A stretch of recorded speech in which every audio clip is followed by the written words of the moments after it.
আজকে বানালাম হলো চাউ চাউ। তো কিভাবে বানালাম তো পুরোটা কইতাছি।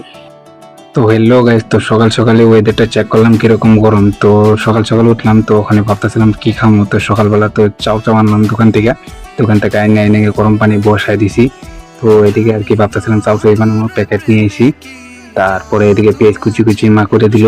তারপরে গরম পানিটাও দিকে হইতেছে, তো এদিকে দুইটা ডিম আনছি। তারপরে ও বসাই দিমু আর কি কড়াইটা গরম পানিটা হইলে তারপরে বসামু। তো এদিকে বসাই দিছি, ওখানে গরম পানি হয়ে গেছে। তারপরে এটা ভিতরে দিয়ে দিলাম, তো সিদ্ধ হইতে লেগে অল্প টাইম লাগবো। ওখানে জাল হইতেছে, এই দেখো। তো কি সুন্দর জাল হইতেছে। তারপরে পেঁয়াজ কুচি কুচি করলাম, পরে ঢাইলা দিলাম তেলে, সরষা তেলে। তারপরে অল্প ডিম একটা দিলাম, এখানে আর একটা ডিম একটু পরে দিতে লাগবো। তো এদিকে ডিম সিম সব ভাজা হইতেছে। তারপরে এই যে দেখো ফ্লেভারটা এসে, এদিকে চাউ চাউটা রাখছিলাম তলে হলদি লবণ দিয়া। তারপরে এই যে দেখো কালার ফাইনালি হয়ে গেল বানানো। তো কিরকম লাগছে একটা কমেন্ট করে যে কালারটা। তো এদিকে চা বসাই দিছি, বাবা চা খাইবো।